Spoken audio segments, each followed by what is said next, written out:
कांसी राम जी को अगर हम मानते हैं तो कांसी राम के सपनों का भारत आज तक नहीं बन पाया है। और अगर हम बाबा साहब अम्बेडकर को मानते हैं तो बाबा साहब अम्बेडकर इस देश के अंदर, इस भारत देश को बुद्धमय भारत बनाना चाहते थे। तो आज देश को आजाद हुए 75 साल 80 साल के लगभग होने जा रही हैं, इतने साल हो गए, लेकिन आज भी बाबा साहब अम्बेडकर कांसी राम जी के सपनों का भारत हम लोग नहीं बना पाए। और हमारे जो पीछे जो हमारे नेता और भी हमारे कई लोगों ने इस देश के अंदर काम किया कांसी राम जी के सपने को पूरा करने के लिए, हमारे गुरु संत शिरोमणि गुरु रविदास महाराज जी के सपने को पूरा करने के लिए, बाबा साहब अम्बेडकर के सपने को पूरा करने के लिए इस लोगों ने काम किया। और उनसे प्रेरित होकर के चाहे वो माननीय हमारी बहन जी रही हों और तमाम साथी नेता कार्यकर्ता पत्रकार जितने भी हमारे पीछे रहे महापुरुष, सब लोगों के विचारों से प्रेरित होकर के आज हम लोग काम कर रहे हैं। अनिल सुन लो, है ना, आज हम लोग काम इसलिए कर रहे हैं कि आज हम मोबाइल पे देखते हैं, अखबार में देखते हैं कि आज अगर पीटा जाता तो हमारे व्यक्ति, हमारे भाई को, हमारे चाचा को, हमारी बहन बेटी को पीटा जाता है, किसी अन्य व्यक्ति को नहीं पीटा जाता है। सामान, खास तौर पे सामान वर्ग के लोगों के साथ ना तो उनकी बहन बेटियों के साथ बलात्कार होते, ना उनकी जमीनों पर कब्जा होते, ना उनके साथ लूट होती है, ना मारपीट होती है। और इस बात को कांसीराम साहब ने समझा, बाबा साहब अम्बेडकर के संविधान को कांसीराम जी ने धरातल पर उतारने का काम किया। जब कांसीराम जी ने इस बात को समझा कि आखिर हमारे समाज के लोगों के साथ अन्याय, अत्याचार, भेदभाव क्यों होता है, हमारे लोगों का शोषण क्यों होता है, तब कांसीराम जी ने इस मूवमेंट को, इस कारवा को बढ़ाने के लिए संकल्प लिया और संकल्प होकर के इस देश के अंदर 54,000 किलोमीटर साइकिल चलाई। और साइकिल चलाने के बाद पूरे देश के अंदर बहुजन मूवमेंट को दिलों तक, दिमागों तक, झोंपड़ी तक, लोगों के दिल, घर घर तक माननीय कांसीराम साहब ने बाबा साहब अम्बेडकर की विचारधारा को पहुंचाने का काम किया। बहुजन महापुरुषों, संतों, गुरुओं की विचारधारा को माननीय कांसीराम जी ने पहुंचाने का काम प्रत्येक घर तक किया। अब हमारी जिम्मेदारी बनती है कि हम बाबा साहब अम्बेडकर कांसीराम जी को तो जान गए हैं, लेकिन उनको मान नहीं रहे हैं साथियों। आज हम मीटिंग में आ गए, अपने घर पहुंच जाएंगे, अपने काम करेंगे, खुश रहेंगे, बीवी बच्चों में टाइम पास करेंगे, ससुराल में, साले में, जीजा में खुश रहेंगे, लेकिन माननीय कांसीराम जी के ना तो हमारे विचार दिमाग में रहेंगे, ना दिल में रहेंगे।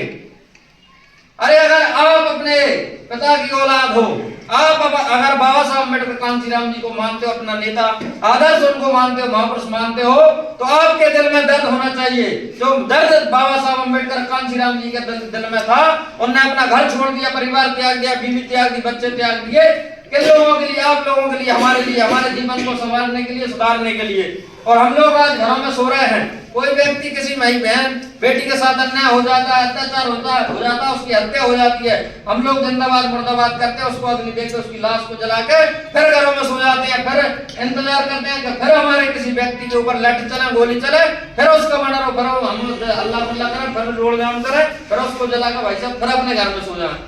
ये हम लोगों की फितरत बन गई है। ऐसा हम लोगों को नहीं करना है साथियों। और मैं आप लोगों को एक और अच्छी बात बताता हूँ, मैं पिछले 7 साल से माननीय भाई साहब के साथ, आदरणीय प्रदेश अध्यक्ष जी के साथ इस मूवमेंट में भीमार में हम लोग काम कर रहे हैं। इस बीच में हम लोगों ने रोड जाम भी किया, हम लोगों ने केस भी झेले, भाई साहब जेल भी गए हैं, हमारे आदरणीय सुधीर मौर्य जी जेल गए, और भी तमाम साथी, जिला सोमनाथ के साथी हमारे जेल जाने का लोगों ने काम किया, लठ भी खाए हैं। साड़ोरा के अंदर आदरणीय प्रदेश अध्यक्ष जी और हमारे सुधीर मौर्य जी और भी हमारे जडेजा जी और भी साथी थे हमारे, इनके साथ इतने लठ मारे थे लोगों ने जिनकी गिनती हम लोग आज तक नहीं कर पाए। तो उस दिन को हम लोग भूल गए क्या? आप लोग नहीं भूले ना। अगर उनके व्यक्ति के साथ अगर हमारा चमार का बच्चा, आदिवासी वाल्मीकि का बच्चा अगर ऐसी घटना कर देता तो हमारे व्यक्ति को आने से लगा करके 16 महीने जेल में डलवा देते, लेकिन हम लोग भूल करके अपने घरों में बैठ गए।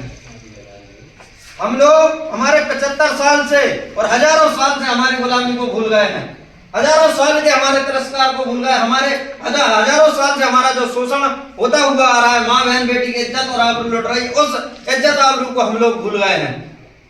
साथियों, ये संगठन, ये भीम आर्मी आजाद समाज पार्टी किसी एक व्यक्ति की नहीं है कि अगर आपकी बलबीर जडेजा जी से बुराई हो गई तो साहब हम भीम आर्मी में नहीं जा रहे। अगर हमारी व्यवस्था जी से कोई बुराई हो गई तो हम बीमार की मीटिंग कार्यक्रम मनाई जा रहे हैं। अरे साथियों, हमें ऐसा नहीं करना है।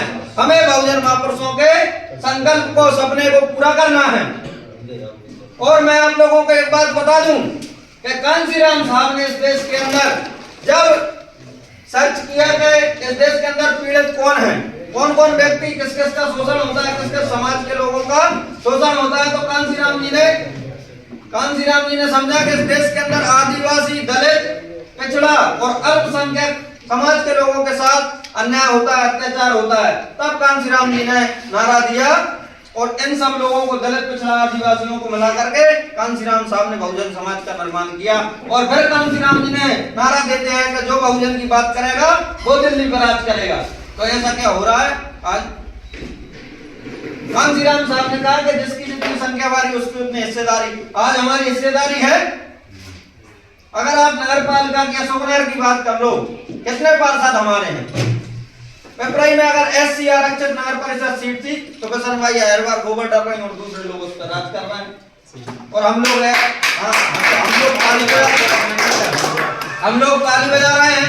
कल के अखबार में हमने दैनिक भास्कर में आप लोगों ने पढ़ा होगा कि एक हमारे एससी समाज की महिला जो सरपंच थी, वो बाहर काम करने के लिए, भाई साहब मजबूत करने के लिए वो दोनों पति पत्नी गए, उसके बच्चे की डेथ हो गई। तब अखबार में वो लाइन बनी कि सरपंच बनने के बाद भी मेहनत मजदूरी कर रहा हूँ, तो उस बच्चे की घर डेथ हो गई। ये हमारे लोगों की हालत है। हम लोग, हमारे लोगों पे हंसते हैं कि गुलाम चमार को, आदिवासी को सरपंच बना दिया साहब, उसमें उनकी गलती नहीं है। भाई हम तो जानते हैं ना बाबा साहब अम्बेडकर को, हम तो कांसीराम को जानते हैं, हमने महापुरुषों की किताबें पढ़ी, उनके गाना सुने, फिल्में देखी। तो तुम लोग गाँव जाकर के समाज के लोगों को क्यों नहीं बताते? अगर हम लोग नहीं बताएंगे तो फिर कौन समाज के लोगों को बताएगा? किसकी जिम्मेदारी, किसकी अटक रही है? सिंधियारी जाएंगे तुम्हारे गांव में, गली में, मोहल्ले में, तुम्हारी झोपड़ी में बताने गया मेरे समाज के लोगों तुम्हारी बहन बेटी की इज्जत लुट रही है।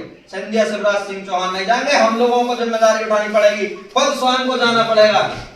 ऐसा नहीं है कि हमारे जिला अध्यक्ष जाएंगे, प्रदेश अध्यक्ष जाए, मान लीजिए चंद्रशेखर आजाद है, भाई चंद्रशेखर आजाद अकेला पूरे देश में कहां तक दौड़ता फिरेगा? किस किस की जान बचाएगा? हम लोगों को भी चंद्रशेखर आजाद बन करके क्षेत्र में काम करना पड़ेगा। गांव गांव, गली गली, घर घर जा करके हम लोगों को बहुजन महापुरुषों की विचारधारा से लोगों को जोड़ करके और संकल्पित होकर के हमें बताना होगा कि 2028 में और आने वाले 27 में जो त्रिस्तरीय पंचायत स्तरीय चुनाव है, उनमें हमारे लोगों की भागीदारी स्थापित करके हमें बताना होगा कि हम भी इस देश के अंदर जिंदा हैं। हम लोग कहते हैं ना कि जिंदा है तो जिंदा नजर आना जरूरी है। आप लोगों को जिंदा जब माना जाएगा जब आप लोग अपने जनपद बना लोगे, जिला बना लोगे और जिला अशोकनगर में आपका विधायक बना लोगे, भोपाल में भेज दोगे, तब आप लोग जिंदा माने जाओगे। अगर अकेले शादी में डीजे पर डांस करने से आप लोग जिंदा नहीं माने जाओगे। इतनी बात कह करके मैं अपनी बात को विराम देता हूँ।